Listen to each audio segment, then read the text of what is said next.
Hello student, welcome to our classes. मेरा नाम है हरीश और हम बात करेंगे क्लास 12th केमिस्ट्री के बारे में। तो केमिस्ट्री के अंतर्गत सबसे जो पहला चैप्टर है हमारा ठोस अवस्था, ठीक है।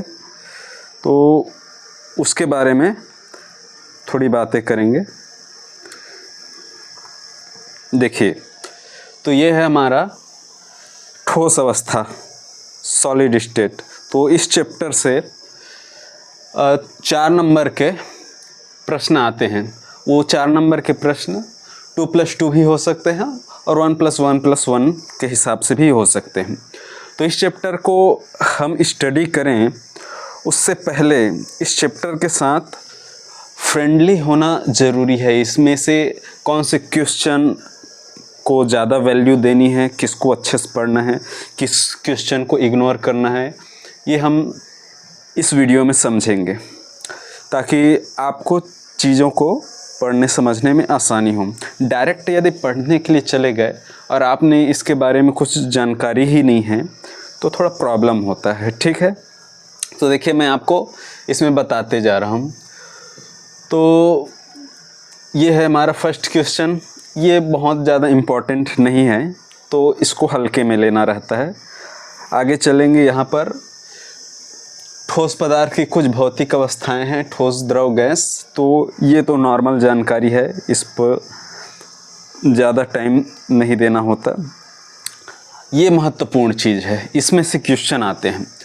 ठोस जो है वो 2 प्रकार के होते हैं, क्रिस्टलीय ठोस, अक्रिस्टलीय ठोस। और इन दोनों का जो डेफिनेशन है वो बहुत काम का है। इसको अच्छे से पढ़ना होता है क्योंकि जब आप क्रिस्टलीय और अक्रिस्टलीय दोनों ठोस को अच्छे से पढ़ लेते हैं तो आप इसके अंतर को बहुत अच्छे से कर पाएंगे। ये देखिए, ये जो अंतर वाला क्वेश्चन है वो बहुत इम्पोर्टेंट है।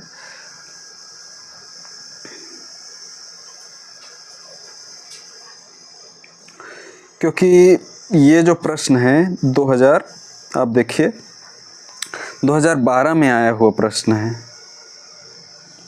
तो यहाँ पर देख पा रहे हैं 2012। तो इसको अच्छे से करना है, मतलब क्रिस्टलीय, अक्रिस्टलीय ठोस और उनके अंतर को बहुत अच्छे से करना रहेगा हमें। उसके बाद जो क्रिस्टलीय ठोस है वो खुद 4 प्रकार के होते हैं, ठीक है। तो क्रिस्टलीय ठोस के प्रकार जो है वो 4 होते हैं। कौन कौन से हैं? देखिए, आयनिक ठोस है। आयनिक ठोस के बाद आप जाएंगे सहसंयोजी ठोस आ गया। फिर आगे चलेंगे तो धात्विक ठोस है, मतलब धातु। और आगे चलेंगे तो आणविक ठोस है। तो ये जो 4 प्रकार हैं ठोस, क्रिस्टलीय ठोस के प्रकार ना, तो क्रिस्टलीय ठोस के जो 4 प्रकार हैं वो तो ठीक हैं पढ़ने समझने के लिए, बहुत ही इजी है, पर अभी तक एग्ज़ाम में नहीं आए हुए हैं ये, ठीक है। तो आप इसको स्टडी तो करेंगे लेकिन ये एग्ज़ाम में नहीं आए हैं अभी तक, इस बात को भी ध्यान रखें। आ सकते हैं, सिलेबस में है तो कुछ भी आ सकता है। उसके बाद ये जो क्वेश्चन है हमारा, क्रिस्टल क्या है, बहुत ही नॉर्मल सा डेफिनेशन रहेगा इसका। ये सबसे महत्वपूर्ण प्रश्न है इस चैप्टर का। देखिए, 2021-2023 में आया हुआ है, क्रिस्टल जालक क्या है। तो इसको एकदम अच्छे से कर लेंगे। 24 में नहीं आया है, आप देख सकते हैं इसको, 25 में भी नहीं आया, तो ये अगले साल आएगा, मतलब नेक्स्ट ईयर आपके लिए इम्पोर्टेंट रहेगा ये क्वेश्चन, क्रिस्टल जालक, ठीक है। आप यहाँ पर इसका आंसर भी देख पा रहे हैं। तो आगे चलते हैं।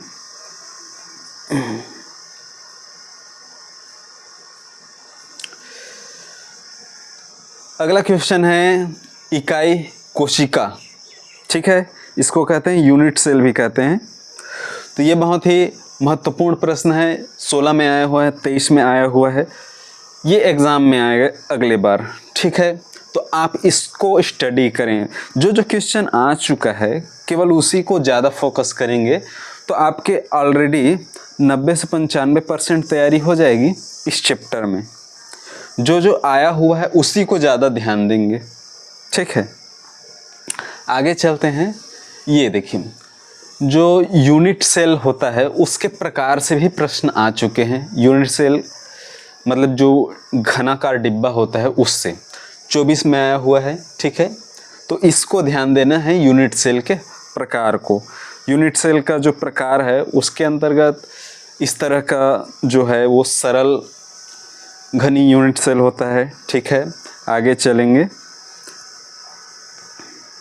ये देखिए ये अंतः केंद्रित यूनिट सेल है, इसके बारे में पूछा गया है। फलक केंद्रित यूनिट सेल है, ये एग्ज़ाम में आया हुआ है, ठीक है। तो ये जो 3 यूनिट सेल है मुख्य रूप से सरल यूनिट सेल, अंतः केंद्रित यूनिट सेल और फलक केंद्रित यूनिट सेल, वो छोटे छोटे प्रश्न भी बनते हैं। और उन्हीं तीनों यूनिट सेल का बड़ा प्रश्न भी बनता है। सरल घनी यूनिट सेल में ये देखिए इसका बड़ा प्रश्न भी बनता है। तो 2015-18 में आया हुआ है। मतलब ये टॉपिक ही इम्पॉर्टेंट है, यूनिट सेल के जो प्रकार हैं।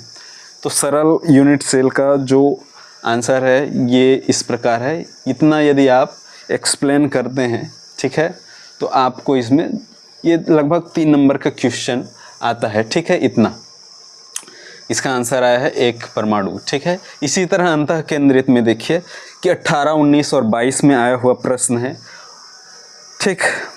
तो ये जो अंतः केंद्रित का पूरा वर्णन है ये काफ़ी इम्पोर्टेंट है, ठीक है।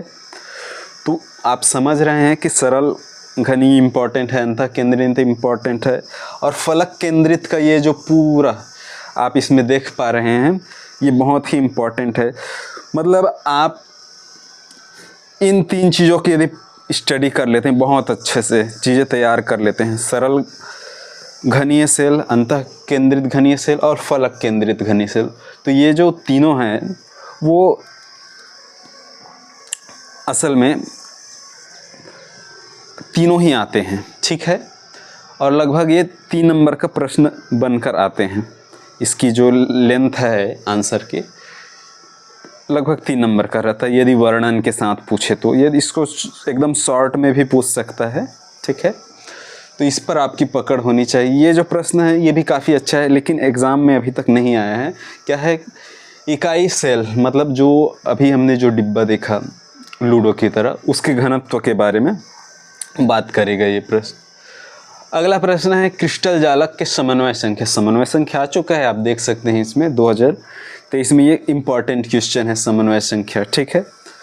तो आगे चलते हैं, और ठोसों में संकुलन क्या है इसके बारे में यहाँ पर थोड़ी सी बातें आपको देखने को मिल जाएगी। इम्पॉर्टेंट है लेकिन आया नहीं है। संकुलन क्षमता भी काफ़ी इजी क्वेश्चन है पर एग्ज़ाम में नहीं आया है, ठीक है। ये है काफ़ी इम्पॉर्टेंट प्रश्न जो कि एग्ज़ाम में आ चुका है। 11 और 16 में आया हुआ है अंतराकाशीय रिक्तियाँ, ठीक है, जो खाली जगह बच जाते हैं परमाणुओं के बीच बीच में, उसी को अंतराकाशीय रिक्तियाँ कहते हैं, ठीक है। और ये जो रिक्तियाँ हैं वो 3 प्रकार की होती है। उनमें से ये जो 2 प्रकार है, चतुष्फल की और अष्टफल की, ये बहुत इम्पॉर्टेंट है। 2025 में आ चुका है, लेकिन इस साल आ चुका है ना, 2025 में। मतलब जो एग्ज़ाम में आ चुका है इस साल, उसके नेक्स्ट ईयर आपके 2026 के लिए उसके चांसेस घट जाते हैं। तो ये प्रश्न इम्पॉर्टेंट तो है, लेकिन अब इसके चांसेस कम हैं क्योंकि ये 25 में आ चुका है, आप देख सकते हैं, ठीक है। तो इसको आप स्टडी करें, आपकी तिमाही 6 माही में ज़रूर देखने को मिलेगा, लेकिन बोर्ड एग्ज़ाम में इसका आना अब लगभग मुश्किल है आपके अगले साल के लिए, ठीक है। इजी टॉपिक है, समझ में तो आ जाता है। उसके बाद चलते हैं आगे, चतुष्फल की रिक्तियाँ, ये तो आ चुका है ना। और उसके बाद अष्टफल की रिक्तियाँ, ये भी 2025 का ही है, आ चुका है। और अब देखेंगे ये प्रश्न आपका NaCl की क्रिस्टलीय संरचना। तो सोडियम क्लोराइड की जो संरचना है वो 2013 में आया हुआ प्रश्न है, काफ़ी पुराना है, अभी इसको नहीं पूछा जा रहा है। इसका मतलब ये है कि आया हुआ था और अभी बहुत समय से नहीं आ रहा है, तो ये एक इम्पॉर्टेंट क्वेश्चन साबित हो सकता है आपके लिए, ठीक है। तो आप इसको देखिए, काफ़ी इजी पड़ता है ये, तो इस पर आपकी पकड़ होनी चाहिए, आ सकता है आपके लिए। आगे देखते हैं त्रिज्या अनुपात क्या है। ये आया हुआ प्रश्न है, आप देखिए इसमें 21 और 2023। तो इस तरह से हम इस चैप्टर का जल्दी से रिवीजन कर रहे हैं, ठीक है। मतलब इसमें देख रहे हैं कि क्या आता है क्या नहीं आता है। फ्रेंडली होना बहुत ज़रूरी है ताकि आपको पता रहे कि किस क्वेश्चन को ज़्यादा वैल्यू देनी है आपको, ठीक है। तो ये आया हुआ प्रश्न है और इसके जस्ट नीचे जो क्वेश्चन है त्रिज्यानुपात का नियम, ये भी इम्पोर्टेंट है, 17 में आया हुआ है, आप देख पा रहे हैं। तो इनको ना छोड़िएगा, ठीक है। और इसी त्रिज्यानुपात के नियम में ये आपको छोटा सा चार्ट रहता है। ठोसों में अपूर्णता या दोष से क्या आशा है, ये बहुत ही इजी क्वेश्चन है लेकिन एग्ज़ाम में अभी तक नहीं आया है। तो आपकी तैयारी तो होनी चाहिए सभी पर, ठीक है, लेकिन आया नहीं है, आप इसको देख पा रहे हैं, ठीक है। ये क्वेश्चन है बिंदु दोष या त्रुटि, बहुत ही इजी है लेकिन एग्ज़ाम में अभी तक नहीं पूछा गया है, सिलेबस में है ये। आगे देखिए रस समीकरण मितीय दोष, ठीक है।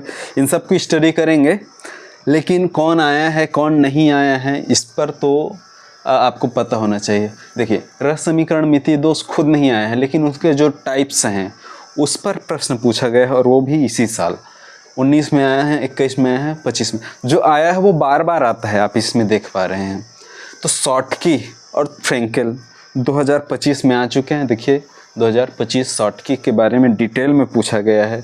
शॉर्टकी क्या होता है, शॉर्टकी त्रुटि, इसकी इमेजेस हैं, इसका फिर परिणाम भी होता है कि इस शॉर्टकी त्रुटि होने से क्या इफ़ेक्ट पड़ता है जालक पर।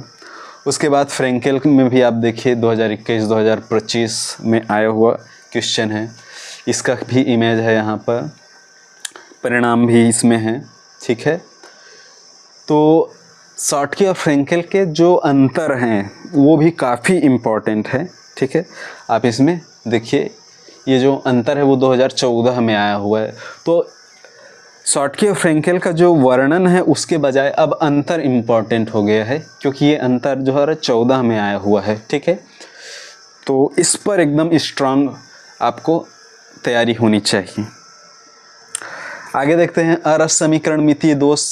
तो ये जो है ठीक ठाक प्रश्न है पर एग्ज़ाम में अभी तक नहीं पूछा गया है और इसके भी दो टाइप है, धातु आग्धेय के धातु न्यूनता। तो इसको समझना बहुत आसान है पर इसमें अभी तक क्वेश्चन नहीं आया है, ठीक है। लेकिन इसी के अंतर्गत एक छोटा सा पॉइंट होता है एफ के अंदर, ये बहुत इंपॉर्टेंट चीज़ है। क्वेश्चन तो इस पर भी नहीं है लेकिन इसकी तैयारी होनी चाहिए एफ के अंदर के बारे में।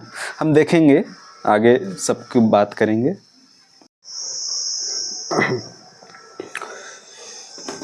तो हम देख रहे थे एफ के अंदर के बारे में।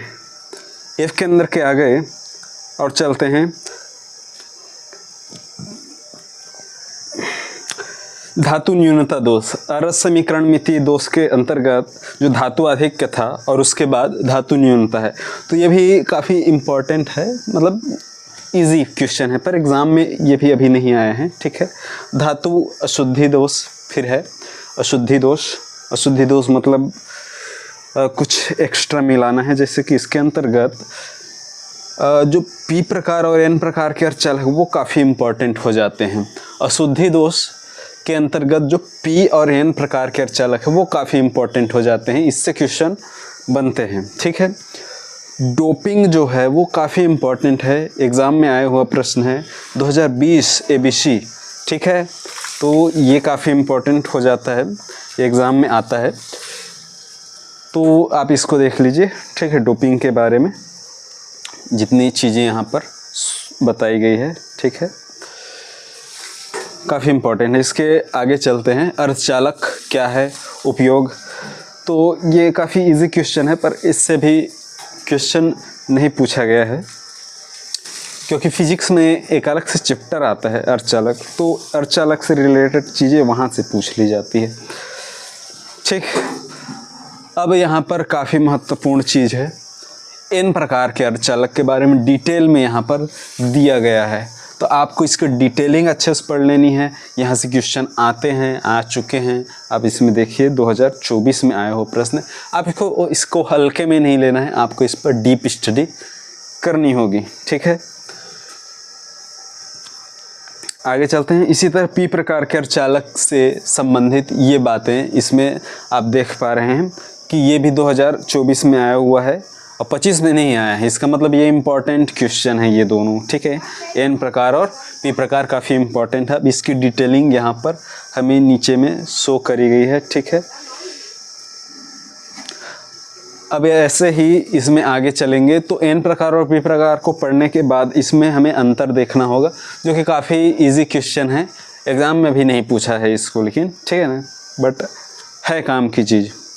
ऊर्जा बैंड के बारे में प्रश्न है कि ये ऊर्जा बैंड क्या होता है। ठीक है, आगे चलते हैं। ऊर्जा बैंड होते हैं दो प्रकार के, चालन बैंड, संयोजकता बैंड, और दोनों बैंड के बीच में जो ऊर्जा का अंतर है, जो ऊर्जा का अंतर है उसको वर्जित ऊर्जा अंतराल कहते हैं। ये तीनों के बारे में आपको जानकारी होनी चाहिए और वो सभी जानकारी आपको इस एक ही चित्र से दिख जाएगी। संयोजकता बैंड नीचे होता है, चालन बैंड ऊपर होता है, बीच में वर्जित ऊर्जा अंतराल है। तो ये बहुत ही इजी कॉन्सेप्ट है इसका।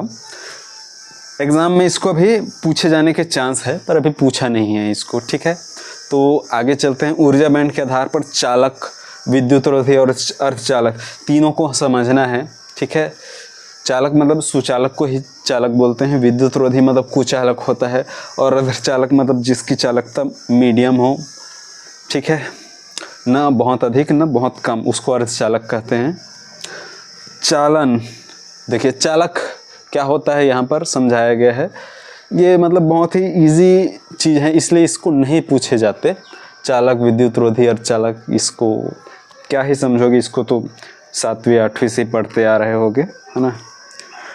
तो इसको पढ़ लेंगे, कोई दिक्कत नहीं इसमें। ये महत्वपूर्ण प्रश्न है, अतिचालकता। ठीक, तो ये अतिचालकता बहुत ही इम्पोर्टेंट टॉपिक है। 14 में आए हैं, 15 में आए हैं। अतिचालकता क्या होता है, खोज किसने करी है, इसके उपयोग बहुत इम्पोर्टेंट है, उपयोग को ध्यान से समझना होगा। मतलब अतिचालकता इतना इम्पोर्टेंट टॉपिक है, आपको इसको स्किप नहीं करना है, बहुत ही इम्पोर्टेंट चीज़ है। उसके बाद है चुंबकीय आघूर्ण क्या है, तो ये बहुत ही इजी कॉन्सेप्ट है। ठीक है, इसके अंतर्गत परमाणु में जो इलेक्ट्रॉन होते हैं वो किस तरह से चक्रण करते हैं। दो तरह की चक्रण होती हैं, और एक घूर्णन गति होती है, अपने अक्ष पर इलेक्ट्रॉन चक्रण करते हैं, और नाभिक के चारों ओर भी चक्रण करते हैं। उस आधार पर उसमें चुंबकीय गुण उत्पन्न करने की क्षमता आ जाती है। ठीक है, तो इलेक्ट्रॉन अपने आप में एक छोटा चुंबक है। इस तरह की बातें इसमें हम सीखेंगे, समझेंगे। ठीक है, ये देखिए इलेक्ट्रॉन के बारे में यही बात कही गई है कि दो प्रकार की गति होती है, चक्रण गति, कक्षीय गति। ठीक है, और जब इलेक्ट्रॉन की गति होती है तो उससे किसी भी पदार्थ में चुंबकीय गुण उत्पन्न हो जाते हैं। वो चुंबकीय गुण कितने प्रकार के हैं, मुख्यतः वो 4-5 प्रकार के हो जाते हैं, तो उसको हम समझेंगे। अनुचुंबकीय जो गुण है, प्रतिचुंबकीय गुण है। ठीक है, और आगे चलते हैं लौह चुंबकीय, प्रतिलौह चुंबकीय और लघु लौह चुंबकीय गुण। ये 5 प्रकार के जो गुण हैं, इस पर एग्जाम में क्वेश्चन पूछ लिया गया है। ठीक है,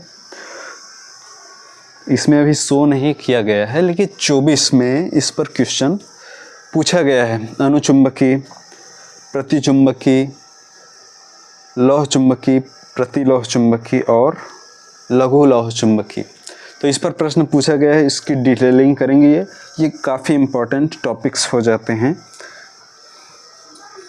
ठीक है, और इस तरह से इस चैप्टर का एंड हो रहा है। तो आखिरी की ये जो टॉपिक्स हैं, 5 प्रकार के चुंबकीय गुण, इस पर प्रश्न पूछा गया है। ठीक है, ध्यान रखिएगा इस बात को।